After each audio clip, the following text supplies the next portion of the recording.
Hello and welcome back to World of Warships Legends. I'm Zarkoon. Today I've got a video for you on HMS Emerald, Tier 4 Royal Navy Cruiser in the recently released Royal Navy Cruiser line. Here on the screen you see Bruce Fraser, my commander for Emerald, and his build. I'll go over it a little bit. We've got a level 8 Yamamoto who I plan to pour some more promotion orders into, inspiring him to increase the cruiser's AP shell penetration multiplier. And we've got a level 16 Gunichi Mikawa to increase the concealment of the cruiser. Bruce Fraser's legendary trait, maximum movement speed, mildly influencing the build here on the Emerald.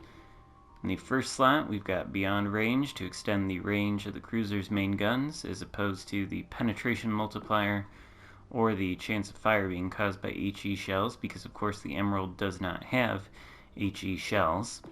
Second tier, we've got Torpedo Range Booster, as opposed to, again, the HE shell fire starting chance buff, which, the Emerald doesn't have HE shells, so it's useless, or the Torpedo Detectability Range increase. Third row here, we've got Punch Through to increase the AP shell damage of the cruiser and the cruiser's AP shell penetration multiplier. Last row, got Precision of the cruiser's main guns and a buff to the dispersion of the main battery. And then for Bruce's legendary skill here, we've got Fully Packed to increase the number of the consumables, because of course the Emerald comes equipped with a smoke screen and it only comes equipped with 2. So upping that to 3 I think is very useful. So overall I think this Fraser build here is a pretty strong one, at least so far for these British cruisers. Let's take a look at the ship itself though. So here we've got the Emerald, and we've got the Aiming Systems Mod 1 installed over the main battery mod, or of course the secondary battery mod. Fully upgraded here. I accidentally boosted to the Leander before making this video. I just wanted to look at the ship, but I used some global XP to boost to it, so that video will be coming up next. But take a look at the loadout here. We've got, of course, the damage control party. We've got a repair party consumable, which replenishes the HP at a rate of 135 points per second. The consumable lasts for 28 seconds. 80-second reload time, 3 of them. Got sonar, detection of torpedoes to 2.6 kilometers, and detection of ships up to 3.7 kilometers. Lasts for 90 seconds and has a 180-second reload time. And finally the smoke, which you can swap out if you so choose for a catapult fighter consumable, but I don't really know why you would, because the smoke is pretty useful. It's got a 15-second duration time, which means it pumps out smoke for 15 seconds, kind of short. Smoke screen dispersion time of 96 seconds and a reload time of 240 seconds. The smokes last for about, I think, a minute 20, minute 30 seconds, so they're pretty long duration smoke, as opposed to the Royal Navy destroyers, which have very short smoke time duration. Alright. Moving on to stats here, and this is where we're going to get into the meat of this.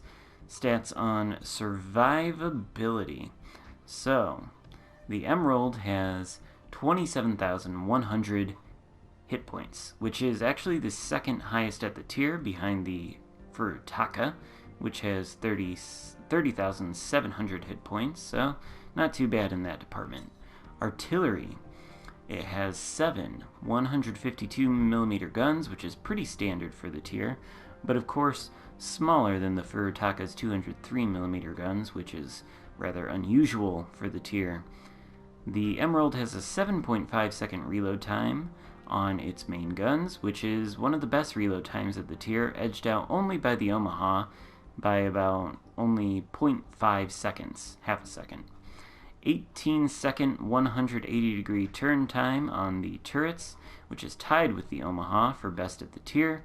Max AP shell damage of 3,150, which is actually sort of middle in the range, behind the Emil Bertin, Königsberg, and the Furutaka, so middle of the pack there.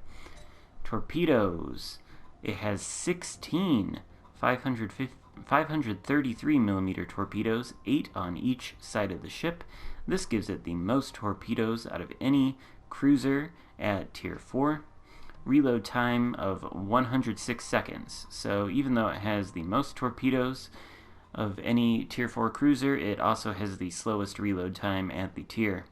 Max damage of the torpedoes on my build, 15,733, which is second best behind the Furutaka, which, of course, what would you expect Japanese torpedoes? Second best, though.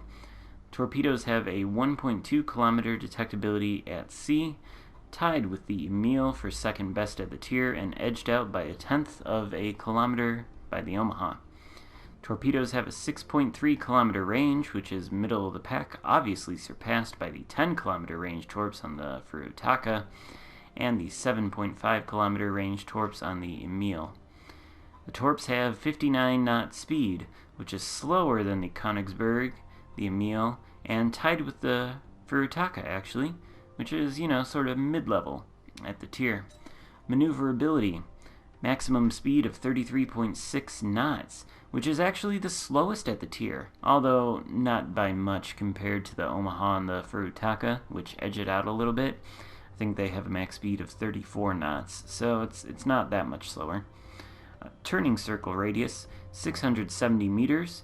That's comparable to the Emil and the Königsberg. It's edged out by the Omaha, which has a 600 meter turning circle, so it's not too bad. Rudder shift time, it's on the higher end of the tier. It's edged out by a couple seconds by the Omaha and the Furutaka. A couple other ships at this tier have about a 5-6 second rudder shift time, so it's not incredibly fast compared to those. And finally, concealment. 9.4 kilometer detectability. Keep in mind that is being influenced by a very high level Mikawa, but on my build that makes it the best at the tier by far. So, how does this ship play? Well, we're gonna find out, but before we do, I will go over this overview tab. The overview here. The ship comes with sequential torpedoes, just like the Royal Navy destroyers. The torpedoes can be launched one by one. It is equipped with only armor-piercing shells, and it has paper-thin armor, so high-caliber shells overpen the armor without arming and cause minimal damage. It's a lot like the Danae. Pretty much no armor to speak of. The Emerald description here: most advanced British-light cruisers among those designed during the World War I era. The ship's powerful propulsion allowed for high speeds. Her larger displacement helped strengthen the cruiser's artillery and torpedo armament, as well as equip her with aircraft handling gear. Entered service in 1926, 2 ships in the series. Alright, so we've got all that out of the way. Let's get into the battle and talk a little bit more about HMS Emerald. Okay, so we're loading into the battle here on the map Trident, Domination Game Mode in HMS Emerald. We're about to start here. I'll tell you right off the bat that this is not a high damage game. I find it rather difficult to get high damage games in this cruiser because of the AP, which is pretty effective against destroyers and against broadside cruisers, but not very effective against battleships. In fact, you really can't get any damage against battleships unless you hit them in their superstructure with this AP. I believe it is also the short-fused British AP, which is what makes it, I think, more effective against destroyers. So you don't really miss the HE too much in that department, but you do miss shooting HE at battleships and starting fires. The ship is, of course, incapable of doing that. So you cannot get, fires on battleships that cause damage over time, which sort of hurts, I think, this ship's damage per minute output. So, needless to say, this is not going to be a very high damage game, but that's okay, because having good games in ships in this game is not always about getting high damage or getting a lot of kills. It's about winning the game, and also I'd take a high XP game over a high damage game any day, and this is a pretty high XP game. So, the Emerald. Got no armor to speak of. It's not the most maneuverable ship at the tier, and its AP is not useless against battleships, but not extremely effective. It is pretty good against cruisers, although it seems to me that the effectiveness of the AP shells drop off at range against cruisers, although we did get a nice chunk off that other enemy Emerald. And here we've got an Izokaze pushing into the B cap circle. We're going to start taking shots at him, but we are in a position where we are potentially able to get hit by 4 enemy ships, so we're going to slow down here and pop our first smokescreen consumable. You can see that the consumable lasts for over a minute and 36 seconds, or over a minute and 30 seconds. I think it's actually minute 36, 96-second duration. So it's a pretty long duration smokescreen, and you get 3 of them, which is very helpful. The Emerald also does come equipped with hydroacoustic search or sonar, so if you're sitting in a smokescreen, you can pop that, and you can be aware of any incoming enemy torpedoes. It is nice that the torpedoes can be launched sequentially, so I put a line out there just because I knew there were some destroyers in the area. Thought that there's a possibility that I might hit one if I spread out a nice line like that. Unfortunately, I don't. The torpedoes do have a 6-kilometer range, but since I accidentally boosted with global XP to the Leander, I can tell you that the 6-kilometer range doesn't hold. At least it doesn't appear to hold for the rest of the ships down the line. The Leander, with its torpedo upgrade, looks like it can do a range of about 8 kilometers with its torpedoes, so that's quite nice. Now we've got another Emerald out there. We're taking some shots at him, and we're going to exit the smoke screen pretty soon here. It's a bit of a wasted smoke. Didn't allow us to get many shots out on enemy ships unspotted, but what we need to do is push into this B cap and take it. And here we've got the enemy Izokaze down to about half health. He's launched some torpedoes at us, they've missed, and now he is in big trouble. Our 7 guns are pelting him with that British AP, and we do get a couple secondary hits on him actually, before we destroy him with 1 more shell from the main guns. That leaves the B cap circle open, and we are able to push in. I think the Emerald is actually rather effective with its low detectability and its smokescreen. It's rather effective at pushing in and taking cap circles. Not quite as effective as a destroyer would be, but rather effective at this tier. For a cruiser, I am not sure that you could get away with this kind of thing in the higher tier cruisers, but at tier 4, don't really have too much of a problem pushing into cap circles and acquiring caps. Don't have many shots though on the enemy team. We've got that Emerald out there. Can't really tell how he's sailing, so we're gonna put out a speculative shot in his direction, see what it does. But we're about to pass this island here, and what we want to do is get around and potentially get some shots on these other 2 enemy destroyers who are busy taking the A-cap. Looks like we've got a friendly destroyer and a friendly cruiser trying to stave them off, but not having a lot of success, and in fact the destroyer is turning away to get into concealment behind the island here, and I don't think he's going to be around for much longer. But we are about to have a clear shot at this V-170, so we're going to take it, although the aim is a little suspect there. And we notice that the Emerald on the enemy team is still sailing broadside, about 11 kilometers out, so we're going to start pelting him with a little bit of AP. And I find what you want to do with this ship is hang back to medium long range. It's got about 14.8 kilometer range on its guns at fully upgraded, you know, range capacity or whatever.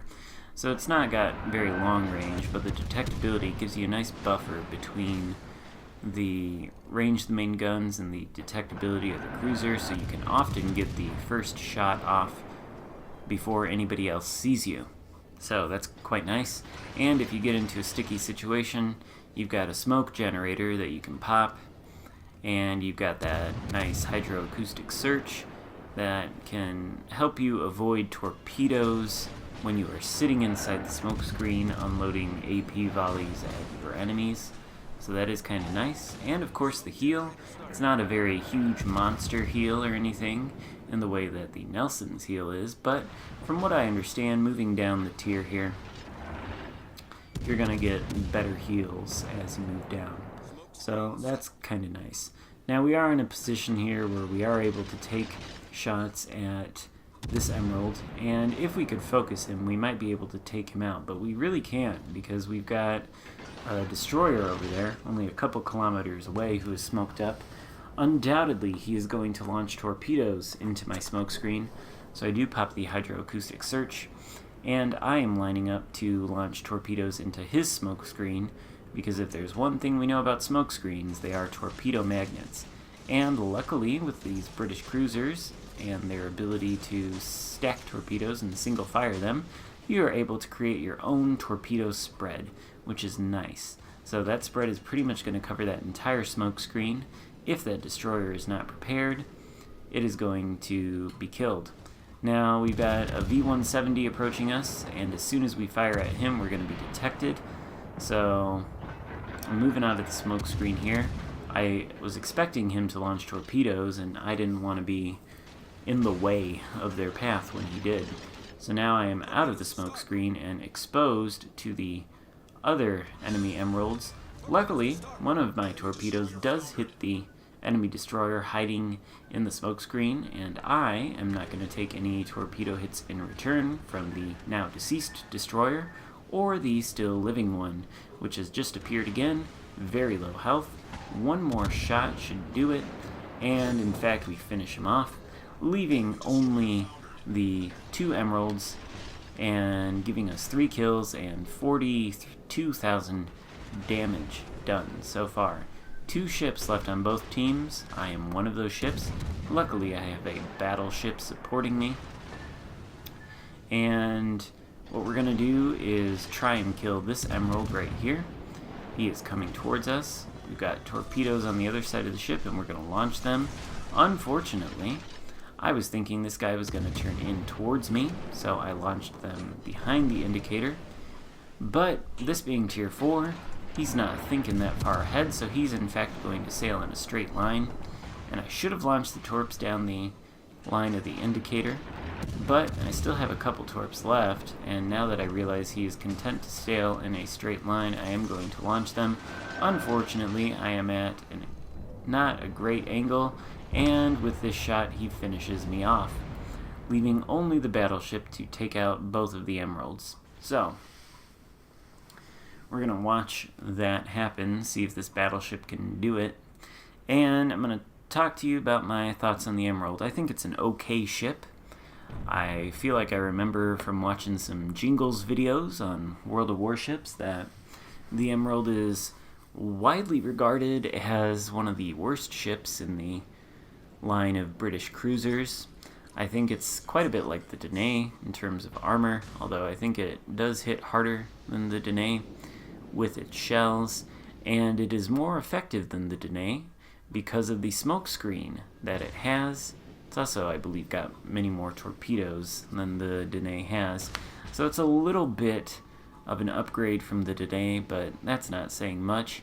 It is not a ship I feel like I plan on returning to at all.